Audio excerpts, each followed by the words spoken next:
Thanks,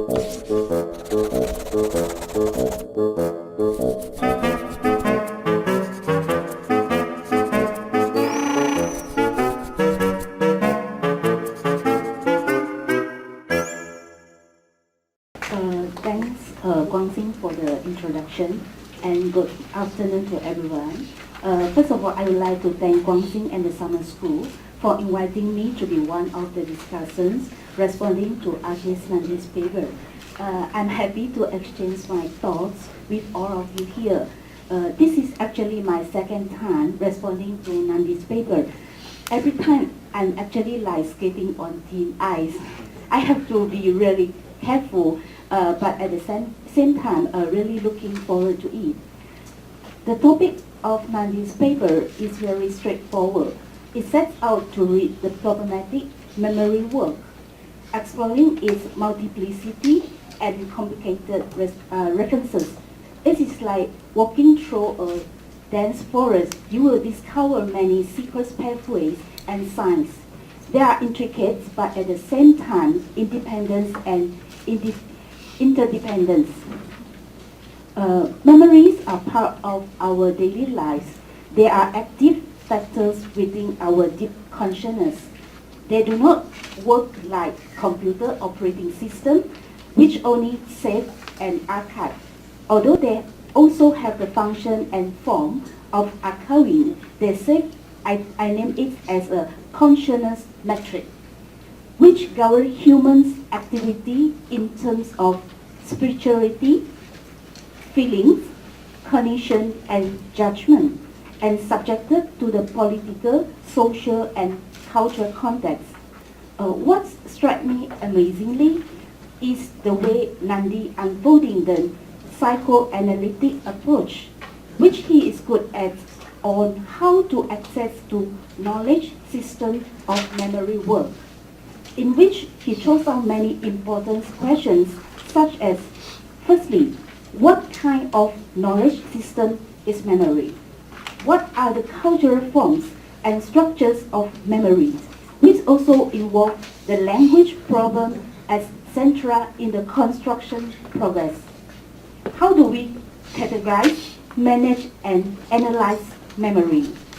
Secondly, what are the relationships between memory and modern states, development, and developing countries? I would like to share my views from these two aspects, especially on the notion of memory construction and fictionalization. Firstly, the intellectual question related to memory of self and collective self. I would like to talk about what I learned a few days ago. Last week, I went to Jinzhe, Shanghai, to attend a private section held by Modern Asian Thought Project Tokyo office. The topic of the meeting is National Feeling and International Feeling under East Asian Crisis. We talk about self and other, about definition, multiplicity, interaction with different experiences, and about looking for a way to think out for binary oppositions.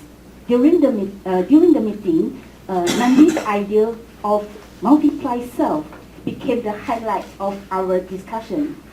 Professor Lau Weng Sung from Hong Kong Lina University has responded to Nandi's idea in the following sentence.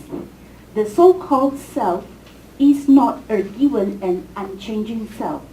Instead, it is a self that embarrasses internal division and possible multiplicities. On the other hand, the so-called other is also not a given and unified other. In fact, way before the self and the other met each other, they have already been mutually constructed in imagination. The reason why I think of Professor Lau's works is because of that Nandi's idea of collective memories and shared memories suggested in the paper is similarly a way of refining collective self. In other words, memories are a medium or agency to construct any kind of selves.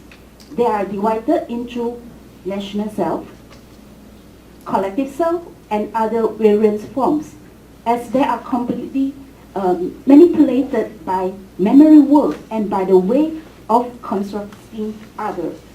In most cases, memories are closely linking to recognitions, identity, and historical construction. Memories can also be seen as critical insight or resistant consciousness, as they help gather proper self-feeling or self-consciousness when people facing unjust historical narratives. However, if we need to construct collective memory or local memories collectively, a particular kind of local discourse and the ritualistic cultural narrative become utmost important. Please allow me to explain what I mean about the local discourse. Local discourse refers to the local's interpretations to local objects, and it usually becomes prevailing way of accounting and viewing things. It bears the heavy responsibility of inheriting local memories, possessing the cultural function to repair false memories, and is being taken as a representation of a local tradition. Governors in tradition, it seems that records are the only historically accepted evidence, but from the anthropological point of view, memories serve as equally important information in terms of reconstructing past, as they themselves are important cultural choice. Let me give one example here. Folk culture scholar Zhao Siyi once mentioned about the folklore 太阳经, Book of Sun, in his essay, The Birthday of Sun, Southeast Coast Historical Memory of Emperor Zhongzhen. According to the Book of Sun, March 19 is the birthday of Sun God. But in fact, the book was edited by Emperor Zhongzhen's third daughter. So the sake of mourning his father's death and the ruin of the empire, she claims for Sun's birthday in order to hide the truth from the Qing emperors. In the southeast coastal region, the folklore has been transformed into a symbolic asset endowed with historical memories. But when it spread to different regions, the symbol of March 19 will connect with the local social history and be very into different form of local discourse. And in post-colonial experience, when daily memory are connected with local discourse, the imagination and building of heroic character has been a common practice. As memories become the recognition of identity, then can resort to. For example, in Borneo, East Malaysia, there is a gold mining town called Bau, Xinglongmen pronunciation in Chinese, where the Chinese settlers were based during the British colonial periods under the rule of James Broad. The Chinese workers were exploited by the British gold mining company, and it finally led to workers' revolution. During that time, a person named Liu Sangbang was characterized as an anti-colonial hero in the local memory story. He was even defined as a protecting god in the area of Siniawan. Siniawan is a small town in Kuching, located in East Malaysia. It is not uncommon in many places that human characters are deified as God. But in this place, Siniawan, the transformation also involves the resistance to colonial history and the psychological need of an anti-colonial post-colonial hero. The images of Liu Sangbang was put together by the inheritage of local folklores. That means the entire process and outcomes obviously different from what historians gather from colonial archives or general historical document. For them, Liu Sangbang is merely a fictional character in memory. The story of Sun Guat and Liu Sangbang show us the construction of memory do involve the images of myths or the internalization of religion, and they are supported by pattern of local discourse and narratives. Meanwhile, we will understand in the battle of memory construction and fictionalization, if we recognize memory inherited by memory, where we put together cohesively as a mnemonic symbol, the memory of self will then belong to the collective, and they become parts of the collective self. And for the second part of my response, I would like to deal with the issue of memory, failure, violence, and nation. It touched me very much when Nandi quoted George Orwell in his essay and say, memory management is a crucial part of a modern statecraft. How do we choose a mnemonic model, and how do we put it into the structure of society? It actually involves the process of contention and selection. In a post-colonial society, there are many stories of resistance during the process of historicization, and they are usually accompanied with heavy trauma and the demand for historical justice. However, the firewall that is built by mnemonic trauma does not necessarily bear the force from outside. And we normally see the contention of social memory as contention between the authority and the grassroots. In fact, this could be one of the factors, but we should not neglect the psychological suppression that is constructed by fear, unease, anxiety, and also uncertainty. I think there are also key factors of building the firewall. After, although memory seems to be pointing now here, the mnemonics model and cognitive pattern, in fact, are controlled by the enemy that we recognize and shape in our heart. In the historical context of anti-colonialism and anti-imperialism in Singapore and Malaysia, the memories of revolution are the memories of a red symbol. That is the revolutionary memories of the Malayan communists.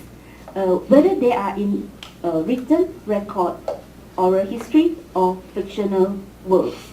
We should tie them together in the mnemonic network. For example, the configuration of jungle and hunger, or love and desire. Sometimes the revolutionary memory are internalized through literary fiction, and the fiction allows to pray into the mental state of the revolutionists. For example, literary narratives are also a way of constructing memory in a broad sense. In a short story that titled Memorandum of the People's Republic of Malaya, which was published recently, it showed the problematic issue of memories in a psychoanalytic way. The story talks about the life of a communist fighter, Lao Jin, who returns to his hometown after 40 years of struggle in the jungle. He never contacted other comrades since his return, but after 15 years, he was found dead neatly in a tree hole with pungent smell of his rotting body, flies surrounding his corpse. A local newspaper reported that well-known communists died bizarrely in Hometown Street. This precisely witnessing the observed and decaying image of death of a communist fighter. The decaying body of Lao Jin is somehow related to his collapsing mental state after walking out of the jungle. His revolutionary dream, Paris, the utopia, vanished. He can only face with his past directly. In the story, Lao Jin always immersed himself into the lost feeling of failure. He was always preoccupied, especially during the post-independence period of 20 years. He became very anxious. Malaya has gained independence. What should we fight for? For the dignity of Malayan communists, for the recognition in history. At the same time, Lao Jin wrote an unrealistic utopian novel with heavy defeatist sentiments titled a record of the People's Republic of Malaya. So he was criticized severely for it. This survey of Malayan communists shows the peeling off of self from the collective. How do we recall the defeated better and face the painful reality? Literary fiction speaks for the suppressed accounts, exploring the most original things in memories. But when self is separated from the collective, self-memories have nothing to rely on. What's followed in the faster withering of mentality, if compared to its physical body, unexpectedly, fictional narrative actually bring the compensation of memory into effect. At the last, I would like to talk about the memories of violence. In a society that celebrates multi-ethnic and multicultural history, as well as living experience such as Malaysia, we not only need to construct collective self by virtue of the collective of common memories, but also require another kind of ethnic self, which would help liberate the trauma of or shame that one ethnic group bears, especially when the state interferes in people's memory in order to decide the cognitive way of seeing the past. The racial conflict occurred on May 13, 1969, have been a mnemonic predicament for all ethnic groups in Malaysia. Until now, the rise of interpreting the memories are still at the hands of the authoritative power. I once interviewed a witness of May 13 for the first time in Hong Kong. He was a young French teacher working at the Alliance France Cars Malaysia during the 60s. On May 13, he finished his classes at the center and walked out with his student. Suddenly, he saw one of his Chinese students was injured by a bamboo weapon. He later went on the street with a list of his student names in hand, trying to make sure if they are safe. He recalled, "I saw fire." A few concise but powerful words in which we are linked back to the burning scenes.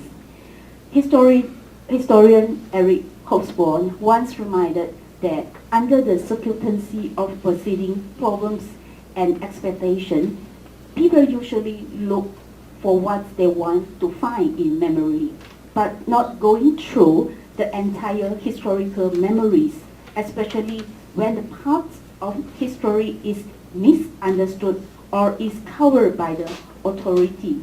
They are only information. Hobsbawm warns, and that our historians should try their best to avoid. How strongly Hobsbawm's warning is.